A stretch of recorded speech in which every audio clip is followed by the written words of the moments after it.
All right. Hello, everyone. Welcome to day 2 of the My Dog is My Home Conference 2026. My name is Christine Kim, and I am the founder and executive director of My Dog is My Home, and I am your MC for today and the rest of the conference. As we're all settling in, please feel free to drop in the chat who you are, where you're from, and the organization you are representing, and a greeting message.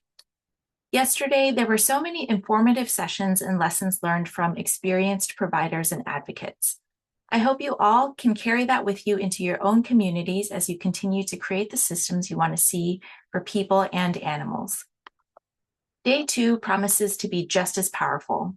Of course, none of this would be possible without the generous support of our sponsors, so thank you to Maddie's Fund, Animal Welfare Institute, the ASPCA, Greater Good Charities, Michelson Found Animals, PetSmart Charities, the Wallace Annenberg Pet Space, Bright Eyes Photos by Julie Gould, Hood Venture Council, Joybound People and Pets, Kim Mediation and Law Center, Red Rover, Transfer Line, and Humane World for Animals.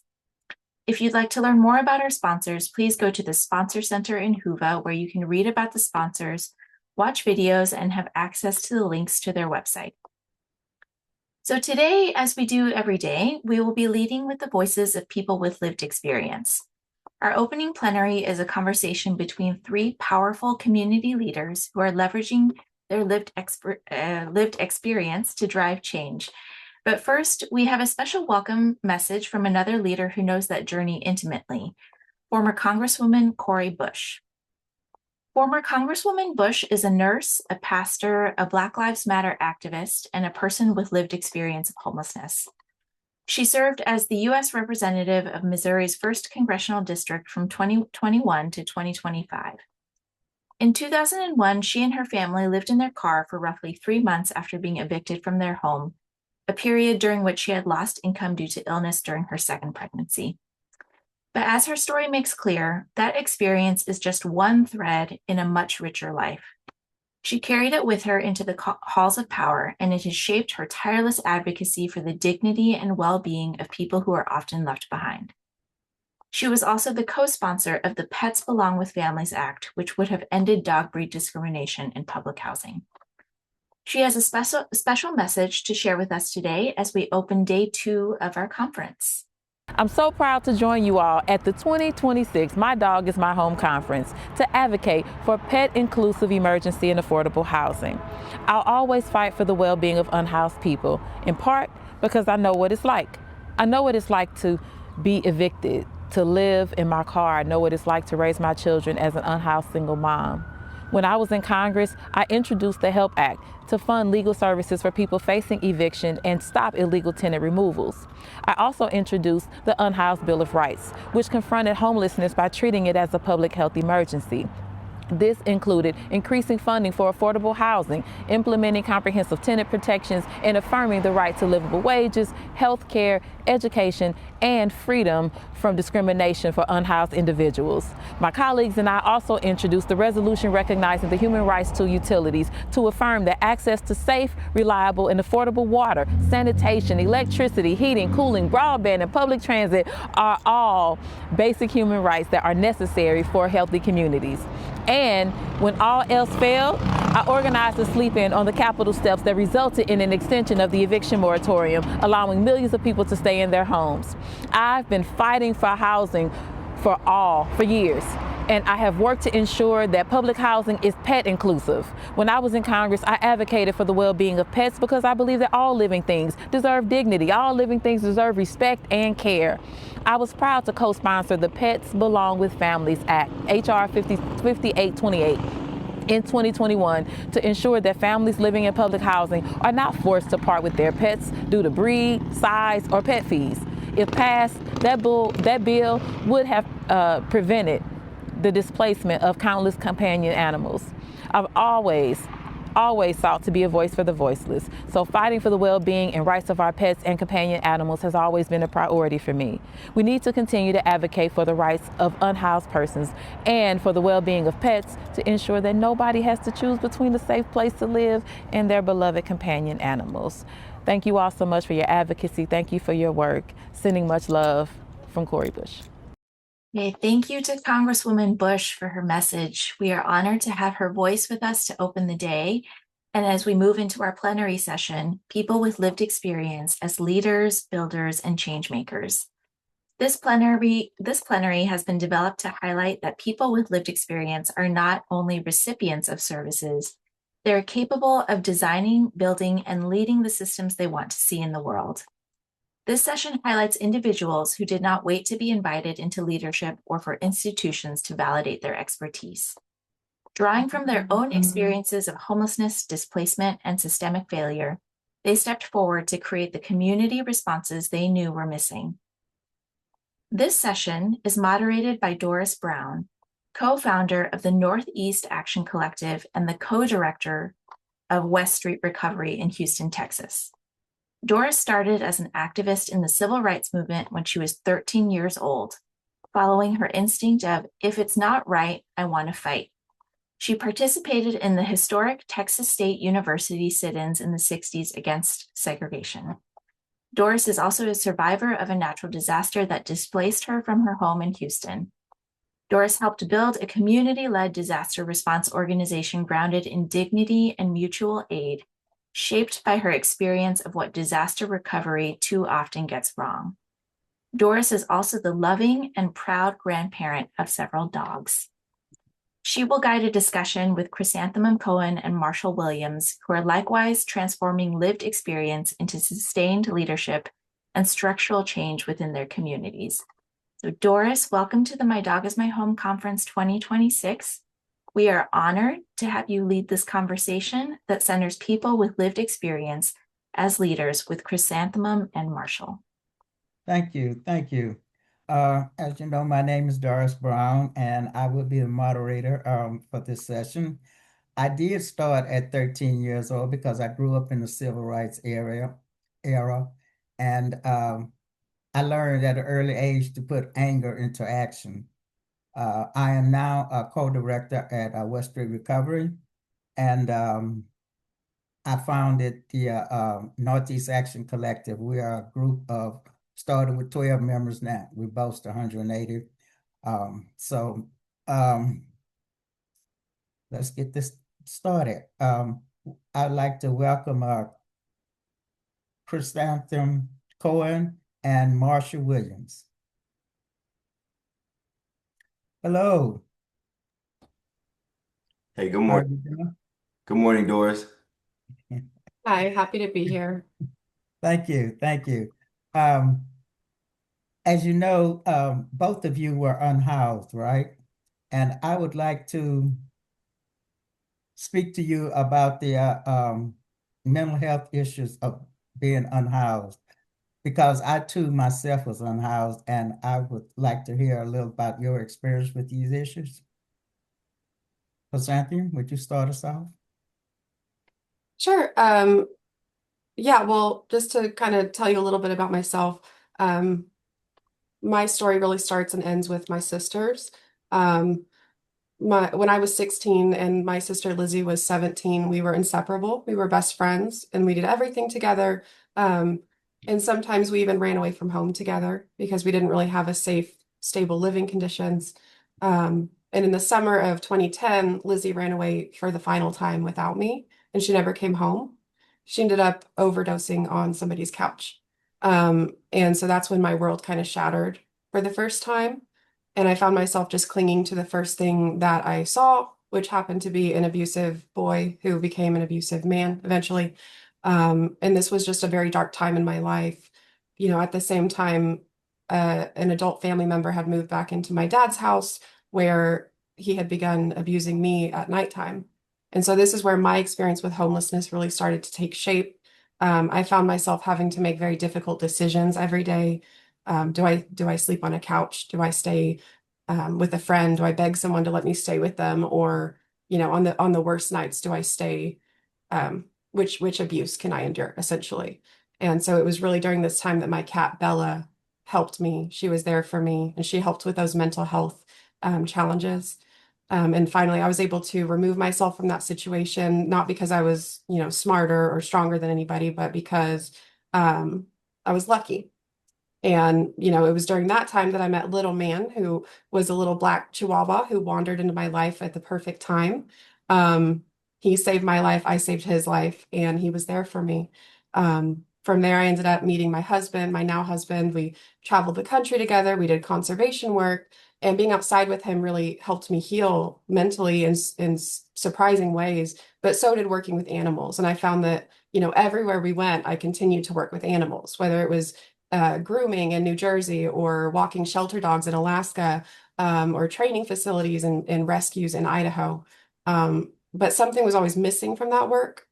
And in March of 2022, I got the call that kind of helped me realize what that was. It was human services. I got a call that my older sister Brandy had also died of an overdose. And she had also experienced neglect and homelessness and all of these other things that we did. And it was in that moment that I realized that, you know, what happened to my sister so many years ago was not just some freak occurrence. It was a pattern. And I was like actively watching these systems fail my sisters and people that I cared about. And I was committed to, impacting those systems, but I had no idea how I was going to do it. But, I moved back to Texas with my husband, with my Chihuahua, and on a mission. And since then, I started the first West Texas Feeding Pets of the Homeless donation site. I brought pet care and pet supplies to Homeless Navigation Day in my community. I worked at the Rape Crisis Center where I did outreach and support for sexual assault survivors like myself. But at one outreach event at the largest homeless encampment in my city, I witnessed a man feed a hot meal that he had just been given to his dog without even hesitating. And, I saw myself in that man, and I saw Bella in that dog, and it just clicked for me. That's what I meant to do. I've been lucky enough to now be in leadership positions. I more recently I've started serving on the board of My Dog Is My Home, my local homeless planning coalition board, and my local animal services advisory committee for my city. And it's just been amazing. But essentially, it all comes back to my sisters and to the animals, because I think that, they all deserve better. Our communities deserve better. And if we can help even just one person, I think it's all worth it. Thank you. Thank you. Marshall, could you tell us a little bit about yourself? Yes. So my name is Marshall Williams. I am originally from Marion, Indiana, which is a very small town. And uh, my experience from being unhoused in mental health, or introduce myself, or kind of like mingle it, Doris? Yes. Okay, okay. Um, So I became unhoused initially after moving to Los Angeles with my younger brother, and we're running around trying to be entrepreneurs. I originally was employed with Verizon as the director of uh, channel manager for Verizon, managing California, uh, Washington, and the surrounding West Coast states, Oregon, and during this time, my brother and I had relocated from Indiana to Los Angeles, and tried to be entrepreneurs after I left my corporate job. Lost all our money doing so, and in the process, our uh, our mother became terminally ill with cancer, and so we were we left Los Angeles. Um, and were able to be with her. And after she passed, it we're incapacitated for a couple of years. And my brother was a technology entrepreneur, so this was during the time when uh, Facebook and all of these different platforms were taking off, and he had a platform that was doing very well. And so we did what we could to try to get back in Los Angeles, slept in the cars, slept on couches, couch surf. And 2 years after my mother passed, uh, 2 years after my mother passed, my brother died of suicide. And so for me, to have been fighting poverty, our motivation for becoming entrepreneurs was to get out of poverty. We have been impoverished, um, from Marion, Indiana. It's a very small town, very few people of color, and lived in that borderline of like we were housed but barely, and there was food, but just severely trying to overcome poverty. After losing my foundation and parents, and my closest friend and my brother, it I didn't know it until I came out of it, but I was incapacitated for about 6 years. And during those 6 years, I was unhoused, um, just roaming anywhere I could, couch surfing, sleeping with friends, sleeping in car. Um, During these times, I did not know, I did not understand that I was going through a mental health issue where like I was, and my friends and family, it was difficult for them because I was a high performer. Um, and so I ended up on my cousin's balcony one day in Los Angeles, and I said, if I don't do something as drastic as I feel on the inside, um, on the outside, it's going to be a problem for me. I'm not going to make it. And so I moved to Silicon Valley, um, and tried one last time to get the technology piece going that my brother had started. That took me to COVID, which I rented a room there. I sold bills. I drove Uber for 5 years, Mhm. um, to support myself. And it was the first time, like as soon as I did that, I realized like, whoa, like I was back in the driver's seat, like literally. I was back in the driver's seat in my head. And I saw directly how my actions correlated to my outcomes. And this was previously a fog. And so from there, we gave that an effort for about 5 years.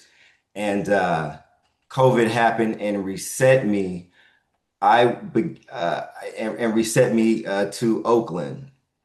I began nonprofit work with the gentleman and was introduced to the pet side of things and the peer side of things, um, through an executive leadership and capacity building contract. And that is what gave me the back. That is what assisted me in understanding where my focus is in terms of making sure that this does not happen. What happened to me as what I was a quote unquote high performer does not happen to anyone else. And the pets became important because we were doing this as people from the prison system were coming home repeatedly. We're getting sleeping on the couch, getting a job, getting a car, getting an apartment, getting a pit bull. And so that's briefly that's me. Thank you so much. You know, Chrysanthemum, I was wondering, I think I read something that about peer support, follow through things that services that you experienced that you started. And I was wondering during this period if that was any help or anything like this. When you was homeless and different things like that. Yeah. Sure. So, um, well, interestingly, I might not be interesting, but I didn't really have support whenever I was experiencing this, and that's largely what sort of drew me to this work is because my sisters didn't have support, I didn't have support. We lived in rural Texas for most of this time period, and no car, no transportation, no ID, you know, no shelter around that you could stay at. There really were no options. I was lucky enough to have extended family members who helped me out of that situation, but not, my sisters didn't necessarily have that.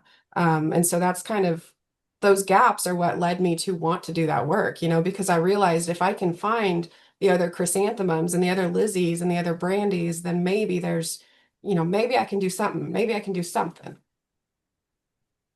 Okay. Thank you. Um, Marsha, I think I read that you had a different point of view how to uh, about how to, you know, a multidisciplinary. for us, and it's something that's been around for a while. It's a concept that's been out for a while since 2009, at least in the United States, as far as the CDC is concerned, with the One Health model, and so that's the intersection of environment, people, and animals. Um, Typically, the CDC addresses it on one level. We took it to heart here in Oakland on another level by incorporating social services with our local Oakland Animal Service microclinic model. And fortunate enough to partner, Maddie's funded very closely with Oakland Animal Services and made that happen. We were able to bring a social service component with the wraparound piece so that twice a month in an unhoused in a low income community, there is a veterinary team with all of the veterinary components, as well as a social service component with substance abuse, mental health, reentry, housing, and all of these are present. And it was the starter to what we feel is ultimately the path forward as far as health is concerned, and that is One Health. We believe that. And this approach, I like that approach. I'm a community leader, and we get together. We start, like I said, we started out as 12, and in order to change policy, we started going to our municipalities and everything, and started trying to change the policies about flooding, homelessness, and all this. So I can understand that, and yes, I Chrysanthemum, a few months ago, you were speaking about there was no peer support or anything like that. How do you, during these traumatic episodes, how did you cope with this? I mean, was there anyone you could reach out to, you or your sisters or anything like this? Yeah, my cat Bella, she she was really just there for me. I mean, and I think we're all here today because we understand that connection between humans and their animals. She was my companion. She was my thick or thin. And, on the worst nights when I would sleep in a car, if, the weather permitted, she would stay with me. And, I had a big hole in my bedroom that I had to sleep in some nights, and she would just crawl right in it. And it Mm. just um it was really my animals. It really genuinely what it really was. And I feel like each chapter of my life, there's been a different animal that just comes into it at exactly the right moment and really helps me out there. But I will say that, on the opposite side of that, since having started working in human services, running like peer support groups and things like that, I've seen firsthand how that really does impact somebody, even just having, 5 to 7 survivors in a small confidential circle where they can safely disclose and sort of dissect their trauma in a safe place, that makes a huge difference. So I do think that peer support is a really important element. Thank you. My mom once told me that I had the underdog complex. By that she meant that, yeah, she told me, because I was always trying to speak out, try to help up other folks and everything, and try to bring everyone together for a common cause. This was community with me. This was people that I related to. I wonder, Marshall, if you could tell us a little about, how you feel about community and working with others. It is the most challenging and rewarding to compliment Chrysanthemums, uh, talk about peer support and being able to have. I think it's important. The inclusion mindset was always difficult for me to embrace, because it was always about participation, from my lens. And I was rarely included in anything that mattered to me that it was of accomplishment. It was never an invitation before. It was always I show up with my skills and participate in an ecosystem that is already, before me. And so I kind of look at it through that lens.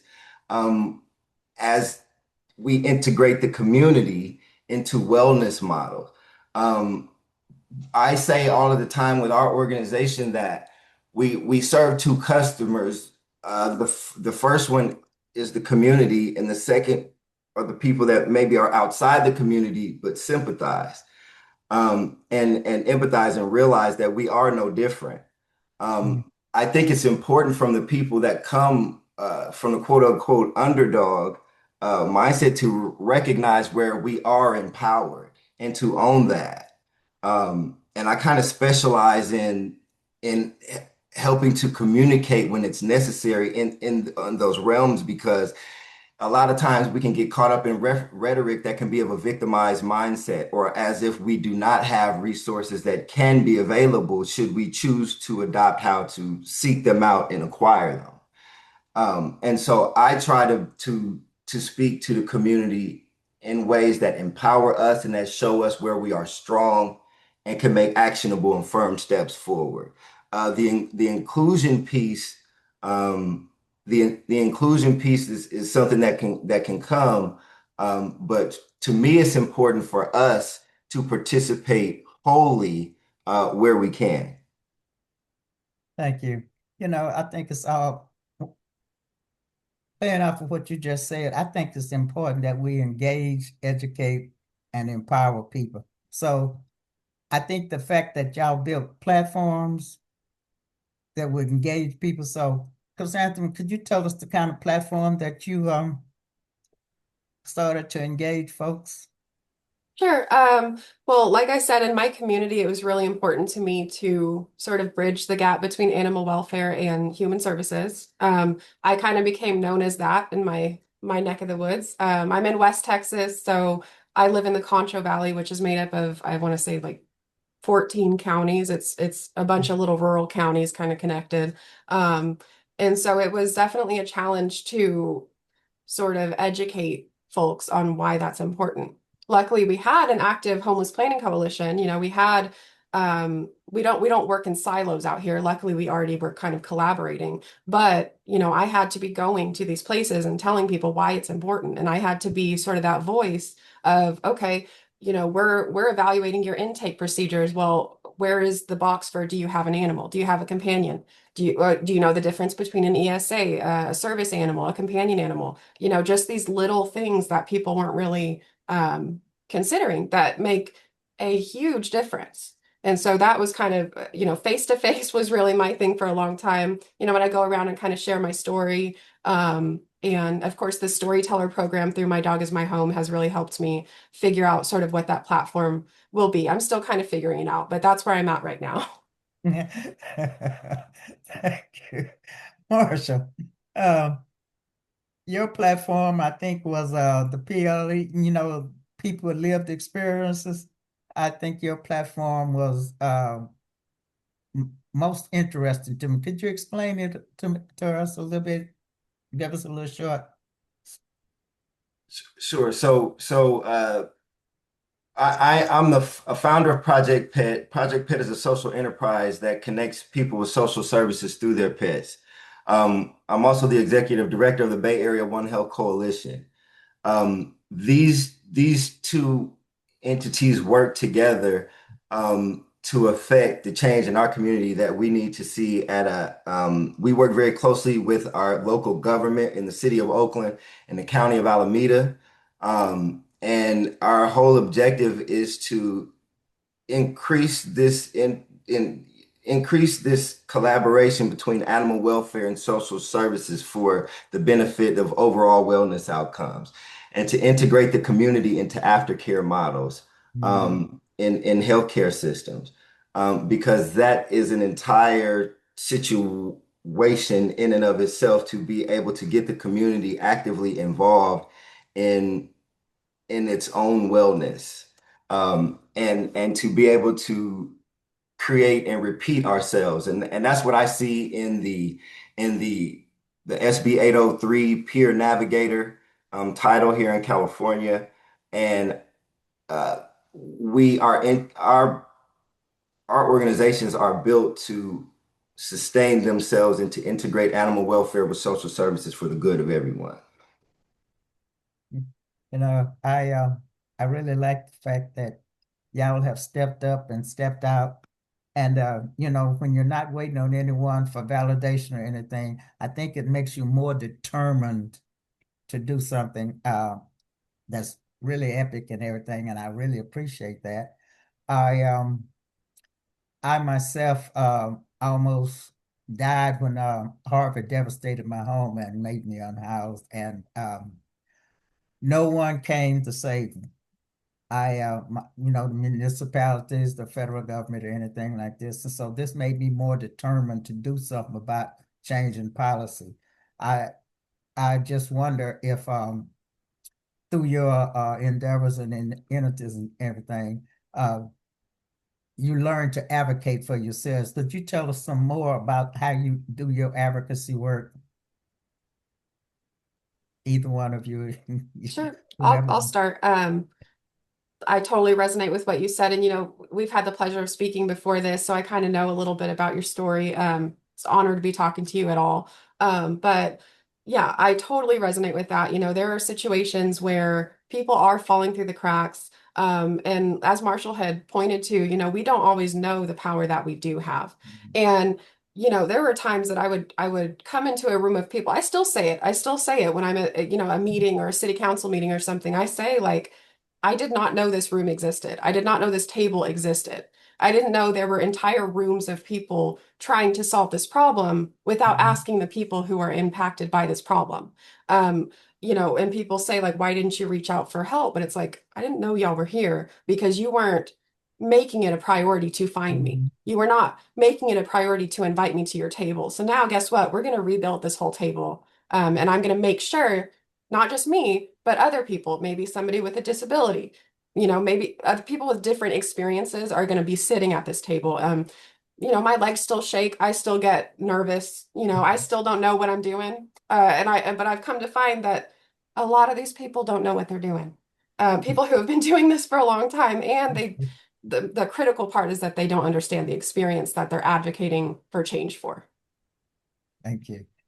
Marsha?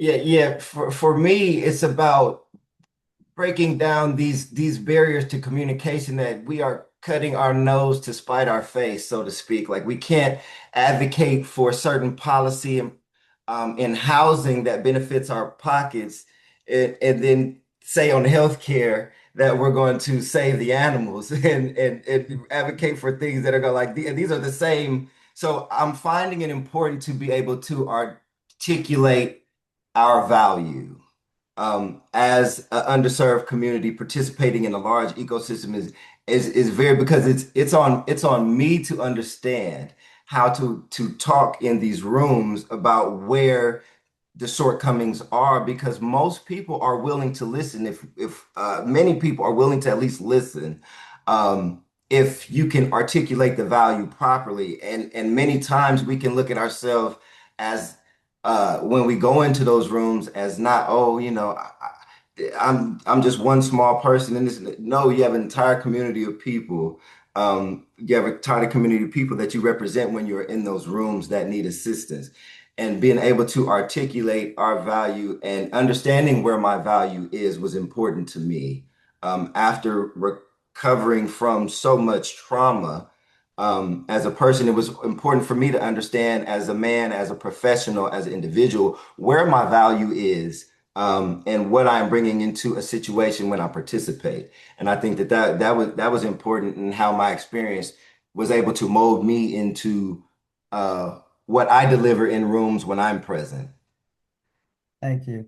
You know, I like what you just said to something about being at the table because they always told me if you don't have a seat in at the table, you're part of the menu. So I just, that really resonated with me. Um, and I really thank y'all at this time.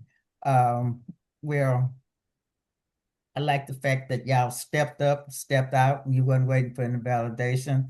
And I think that survivors, we are experts.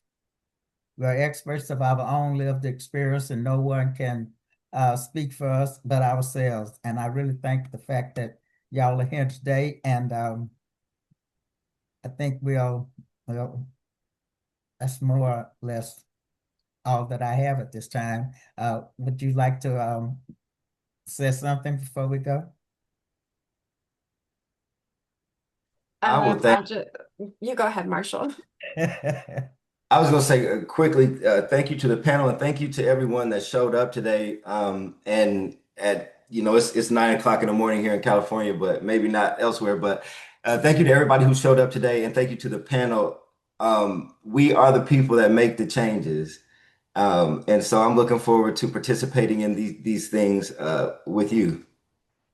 Thank you. Thank And you. I want to thank everyone too. I've attended this conference twice in the past. I'm happy to be here as a speaker this year. But it's very valuable. So I encourage anyone watching to stick around, get as much as you can, meet as many people as you can. And I just want to emphasize the fact that a scrappy start is always better than no start at all. Thank you so much. Thank you. I have enjoyed talking with everyone, and I have learned a little bit more about things, and I don't feel like I'm alone in this. This is a fight that all of us should need to be fighting and everything. Okay? All right. Thank you so much. Thank you so much, Doris, for moderating. Thank you, Marshall and Chrysanthemum, for really just sharing a lot of insight with us. And I'm not sure if you can see the chat, but I think a lot of what you said holds a lot of power for people in this room who are listening to you. So thank you. There are a couple of questions in the Q&A, and since we have a couple of minutes, I'd love to ask a few of them. But first question, and this one is from Monica, how can organizations avoid tokenizing lived experience while still bringing people into visible leadership roles? That's a big question. So anyone who wants to take that, including Doris, if anyone would like to answer. I have one thought on that. Something that's helped me. I'll be brief, but when evaluating, like, is this person in this room to check a box, or is this person here to make change? I think it's important to ask yourself, like, are they just kind of like sprinkling their insight, or are they actually actively involved in decision making? If you're not empowering them to make any decisions or to impact actual change, strategy, like practical everyday changes, then it might be the case that you need to reevaluate their place at the table and how you're honoring that. Yeah, thank you, Chrysanthemum. Marshall, it looks like something's on the tip of your tongue. Yes, ideally, whenever you're in a service-based organization, the people that you are servicing are the large part of what. So ideally, if you could, you would have a bunch of people at the table who make up the model of what you're trying to serve, of who you are trying to serve. And the tokenization is a feeling, is a feeling that a person will get if they're not being treated properly and their decision making is not respected and their opinions and things. And the tokenization occurs at the moments when this person feels this way. It's incumbent upon the organization to make sure that the person is accurately seen when they're at the table. And I can say anything better than what Chrysanthemum said. Great, thank you. Thank you, Marshall. All right, so next question, and potentially the last one. But again, I hope that there are lots of good questions here, so I hope that you go back into the platform. So this is a question about supports. What supports are most needed so people with lived experience can lead sustainably without being re-traumatized or overburdened? I'll just, again, okay, brief. This is really important to me.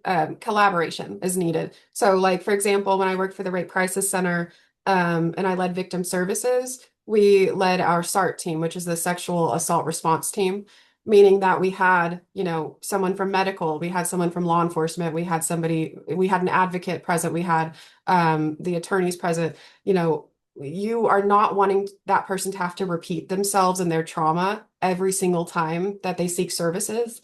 Address the barriers, remove the barriers, and communicate with the people that you're working with. Don't just send somebody somewhere and then forget about them. Follow through, follow up, and make sure that you're not as something as simple as making sure that the two people at your organization aren't asking the same person their traumatic story. All right. All right. Thank you. Any other thoughts? No. Okay. Chrysanthemum, you have the last word. Well, I want to thank you, Doris, Chrysanthemum, and Marshall. We are honored to hear from you and to use this space to amplify your leadership, your perspective, and your knowledge. I just want to give another big thank you to our moderator, Doris, a veteran in this space of leading authentically with lived experience. I have really loved working with you on the session, and I hope you will accept invitations to work with us again and again. Thank you, everyone. Thank you. Bye.